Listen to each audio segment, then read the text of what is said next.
हम जूता का माला रखे रहेंगे और जैसे ही भारतीय जनता पार्टी का नेता घुसेगा उसको गले में पहना देंगे। उसका स्वागत भारतीय जनता पार्टी के लोग इसी के लायक है ही, तो जूते खाने लायक हैं, जूता के माला पहनने लायक हैं, थप्पड़ खाने लायक हैं। जोकर को चुन लिया, हमारा तो प्रधानमंत्री जोकर है। जोकर बनने के बाद तो क्या करेगा, सर्कस ही करेगा ना।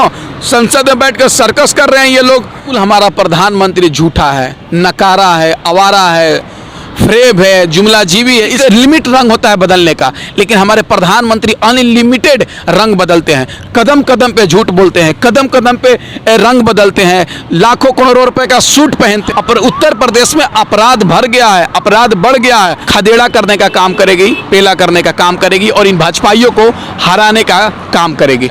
उत्तर प्रदेश की स्थिति इतनी खराब है कि आप कहिएगा जंगल राज नहीं, उत्तर प्रदेश में महाजंगल राज चल रहा है। देखिए, ये सरकार अंग्रेज़ों के तरह सरकार है, अंग्रेज़ों को मानने वाली ये सरकार है और अंग्रेज़ों के दिखाए हुए रास्ते पे ये सरकार चलने का काम कर रही है। पहले तो इस आंदोलन को फूट डालने का काम किया सरकार ने, आंदोलन को बदनाम करने का काम किया, लेकिन किसान आंदोलन ना ही फूट डाला, ना ही आंदोलन टूटा और ना ही बदनाम होने का काम किया गया है। एक बात समझ लीजिए, इस आंदोलन से कौन बोल रहा है कि हमको फ़ायदा नहीं हुआ? हुआ फ़ायदा। ये सरकार की पार्टी हर राज्य में चुनाव हार रही है, बंगाल में चुनाव हार गई, तमाम राज्यों में चुनाव हार गई इस किसान आंदोलन के ही चलते। अगर इसी तरीके से किसान आंदोलन जारी रहेगा तो आप देखते रहिए आने वाले चुनाव में भारतीय जनता पार्टी का जमानत जब्त हो जाएगा, क्योंकि किसानों के साथ अन्याय करेंगे और देश की जनता आपको वोट देगी, ऐसा होने वाला नहीं है। देश के अन्नदाताओं के आवाज़ नहीं सुनेंगे, अन्नदाताओं की मांग पूरी नहीं करेंगे तो आपकी देश की जनता वोट करेगी, ऐसा नहीं होने वाला है। पूरे देश की जनता किसान भाइयों के साथ खड़े हैं और ये आज़ादी की दूसरी लड़ाई है। हमारा देश आज़ाद को कराने में 90 वर्ष लगे थे, ये तो 7 महीने हुए हैं। हो सकता है ये 2-3 साल आंदोलन चलेगा। हम आंदोलन के लिए लड़ते रहेंगे और ये सरकार को, गूंगी बहरी सरकार को, ये हिटलर वाली सरकार को, ये तनाशाह सरकार को उखाड़ फेंकने का काम करेंगे।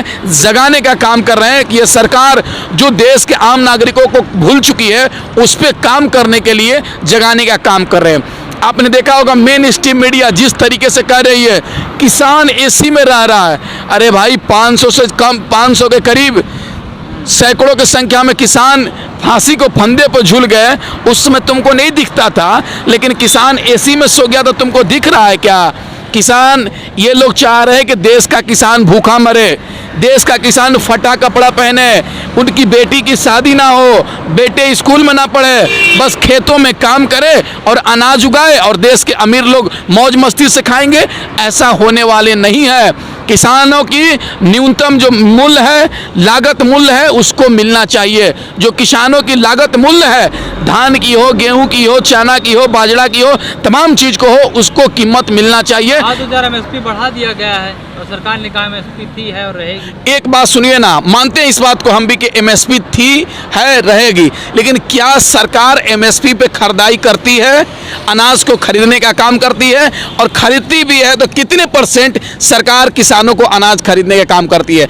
केवल ओनली 5%, ओनली 5% अनाज केवल सरकार FCI के माध्यम से किसानों से अनाज खरीदती है। क्यों? आप 100% किसानों से अनाज क्यों नहीं खरीदते हैं? यही तो लड़ाई है। सरकार तय करती है 1868 रुपये धान का कीमत, लेकिन किसानों को 1200 रुपये में क्यों बेचने पर मजबूर होना पड़ता है? इसलिए होता है कि सरकार MSP पे खरीदती नहीं है तो वह बिचौलियों से बेचने का काम करते हैं, व्यापारियों से बेचने का काम करते हैं। तो व्यापारी कभी किसानों के हित में काम करेगा क्या? बिचौलिया कभी किसानों के हित में काम करेगा क्या? यही तो हम मांग रहे हैं कि सरकार 100% किसानों से अनाज खरीदे। MSP जो सरकार तय करे, उसके नीचे जो कंपनी, जो व्यापारी खरीदेगा वो जेल जाएगा। यही तो किसान कह रहा है, लेकिन सरकार ये सुनने को तैयार नहीं है, क्योंकि सरकार अडानी और अंबानी के गोद में खेल रही है, झुलुआ खेल रही है। किसानों के बारे में नहीं सोच रही है, ना देश के आम नागरिकों के बारे में सोच रही है, ना महंगाई के बारे में सोच रही है। आप एक बात बताइए, 200 रुपये सरसों का तेल हो गया, ये सरकार उसके बारे में चर्चा नहीं कर रही है। महंगाई आसमान छू रहा है, डीजल पेट्रोल 100 पार कर गया, इसके बारे में गैस सिलेंडर 900 रुपये पार कर गया, लेकिन इसके बारे में सरकार चर्चा नहीं कर रही है। लेकिन अगले साल उत्तर प्रदेश में और 5 राज्यों में चुनाव होने वाला है, वहाँ पर सरकार चर्चा कर रही है। ये सरकार सिद्ध कर दी है कि केवल ये सरकार को चुनाव लड़ने आता है, ये लोग चुनाव जीवी है, देश के आम नागरिकों की समस्या से इनको कोई मतलब नहीं है। आपने देखा होगा बंगाल में चुनाव हुआ तो बंगाल में हिंदू खतरे में था, चुनाव खत्म हो गया, ना ही आदित्यनाथ योगी जी बंगाल जा रहे हैं हिंदू भाई को हालचाल लेने के लिए, ना ही हमारे प्रधानमंत्री जी जा रहे हैं बंगाल के हिंदू भाइयों को हालचाल लेने के लिए, ना ही गृह मंत्री जी जा रहे हैं हिंदू भाइयों का हालचाल लेने के लिए, और ना ही मोटकी और स्मृति ईरानी भी जा रही है बंगाल में हिंदू भाइयों का हालचाल लेने के लिए।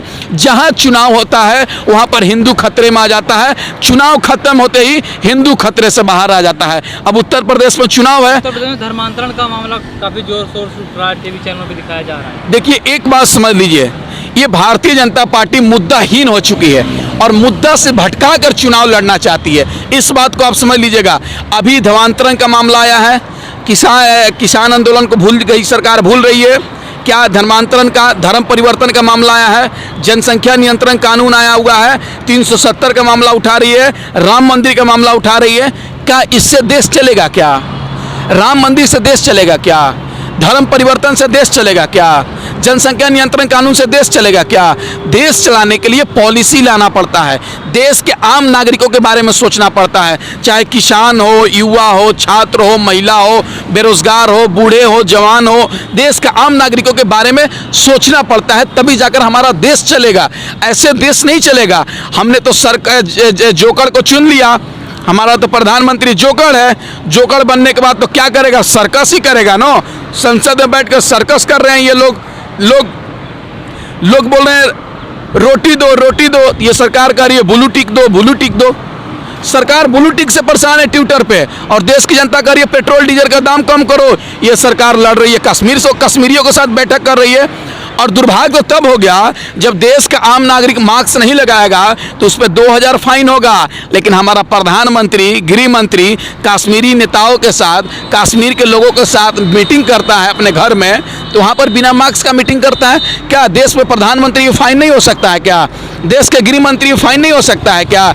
देश में प्रधानमंत्री का बेटा हो या भंगी का संतान, सबको शिक्षा, सबको एक समान, सब पे कानून लगना चाहिए, चाहे प्रधानमंत्री हो या एक मजदूर हो, सब पे कानून बराबरी का हक अधिकार होना चाहिए, बराबरी जुर्माना होना चाहिए। अगर हम गलती करते हैं तो हमको भी सज़ा मिलना चाहिए, अगर हमारा प्रधानमंत्री गलती करता है तो उसको भी सज़ा मिलनी चाहिए। लेकिन देश में ऐसा नहीं चल रहा है। गरीबों के लिए अलग कानून बन चुका है, अमीरों के लिए अलग कानून बन चुका है। आज भी गरीब सड़ रहे हैं छोटा छोटा केस में, लेकिन पैसे वाले मर्डर करके जाते हैं और 2 महीने 3 महीने में छूट कर आ जाते हैं। क्यों? क्योंकि देश में आजकल न्यायपालिका में वही लोग बैठे हैं जो सरकार के दबाव में काम करने का काम कर रहे हैं। न्यायपालिका भरोसा नहीं है क्या? देखिए हमारे देश की न्यायपालिका पे पूरे तरीक़े से भरोसा है, लेकिन जिस तरीके से देश में सत्ता में बैठी सरकार है, हर चीज़ों पे अपना दबाव बनाना चाहती है। हर चीज़ पे आपने देखा होगा प्रधानमंत्री का लगातार बयान जिस तरीके से आना, बंगाल में ओ दीदी 2 मई दीदी गई, लेकिन बंगाल की जनता ने क्या किया? इनको हराने का काम किया, तमाचा मारने का काम किया। उसी तरीके से देश में आने वाले जहां भी चुनाव होंगे वहां भारतीय जनता पार्टी का चुनाव हारेगी, जमानत जब्त होगा, वहां से भाजपाइयों को भगाया जाएगा और ये सरकार को खदेड़ दिया जाएगा। जिस तरह से आपने देखा होगा फर्स्ट वेव भी कोरोना था, सेकंड वेव भी आया, अब कहा जा रहा है तीसरा वेव आएगा और चुनाव भी है उत्तर प्रदेश में, उत्तराखंड में और वहाँ पर पंजाब में, इन 3 राज्यों में चुनाव भी होने।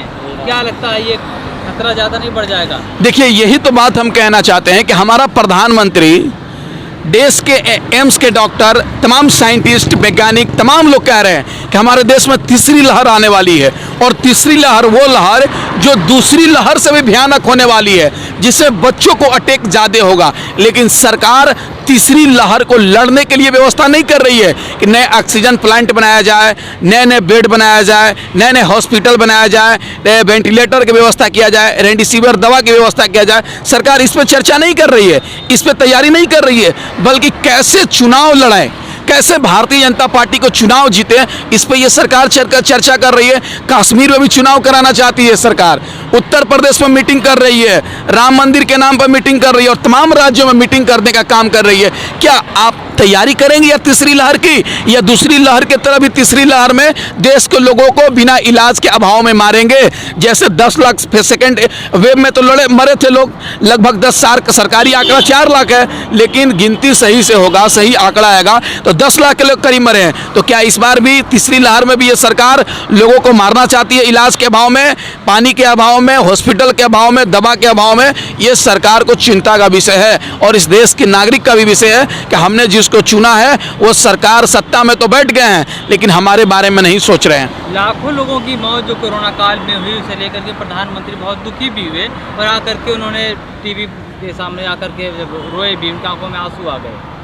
कैसे देखते हैं उनके आंसू? नहीं भाई, बिल्कुल हमारा प्रधानमंत्री झूठा है, नकारा है, आवारा है, फ्रेब है, जुमलाजीवी है। इसलिए ये कहता हूँ कि प्रधानमंत्री, सुप्रीम कोर्ट ने कहा कि कोरोना से मरने वाले देश के हर नागरिक को 4 लाख रुपए मुआवजा मिलना चाहिए ताकि उनकी कोरोना महामारी में मरने से उनकी परिवार टूट गई है, कमाने वाले लोग नहीं है, 4 लाख मुआवजा मिलने से उसकी परिवार को आर्थिक स्थिति सुधर जाएगी। लेकिन हमारे देश की भारतीय जनता पार्टी की सरकार ने एक पीआईएल दायर किया 187 पेज का, और वो सरकार कह रही है, मोदी जी कह रहे हैं कि हम उन कोरोना से मरने वाले लोगों परिजन को 4 लाख रुपया मुआवजा नहीं दे सकते हैं। ये सरकार की नीयत देखिए ना, नीति देखिए कि ये सरकार करोड़ों रुपए प्रचार में खर्च कर सकती है, बैनर में खर्च कर सकती है, चुनाव प्रचार में खर्च कर सकती है, नेताओं को खिलाने में खर्च कर सकती है, लेकिन इस देश के लोग, इस देश का आम नागरिक कोरोना महामारी में मर गया,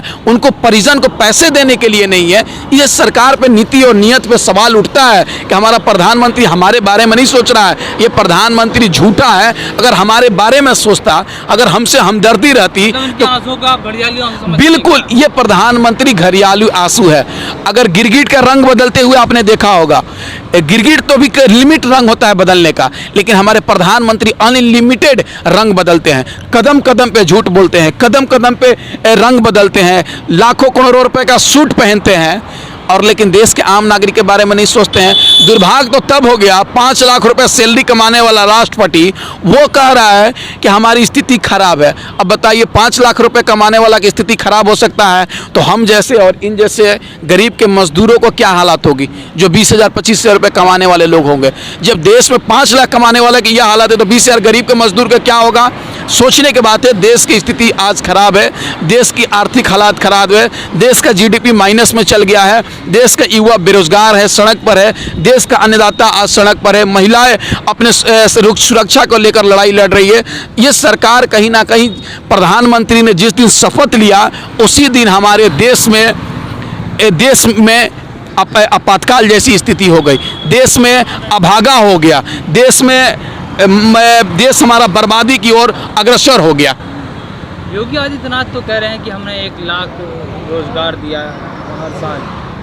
नहीं, देखिए, उत्तर प्रदेश का मुख्यमंत्री बहुत अपराध मुक्त बता रहे हैं, हमने अपराध मुक्त कर दिया है, तमाम गुंडे मवाली जो थे जेल के अंदर है। नहीं, देखिए, आप सरकारी आंकड़ा उठाइए, आप हमारी बातों को विश्वास मत कीजिए, सरकारी आंकड़ा उठाइए, रिपोर्ट उठाइए। देश में सबसे ज़्यादा कहीं क्राइम होता है तो उत्तर प्रदेश में होता है, सबसे ज़्यादा कहीं रेप की घटना घटती है तो उत्तर प्रदेश में होता है, सबसे ज़्यादा बलात्कार, मर्डर, अपहरण की घटना घटती है तो उत्तर प्रदेश में होता है। पिछले साल आपने देखा होगा, मनीषा हमारी बहन के साथ रेप कर दिया गया, लेकिन फिर भी उसकी गर्दन की हड्डियाँ तोड़ दी गई, उसके जीभ काट दिया गया, लेकिन हमारा उत्तर प्रदेश का सीएम उन रेपिस्टों के साथ खड़ा हो गया। अब कैसे कह सकते हैं उत्तर प्रदेश अपराध मुक्त है?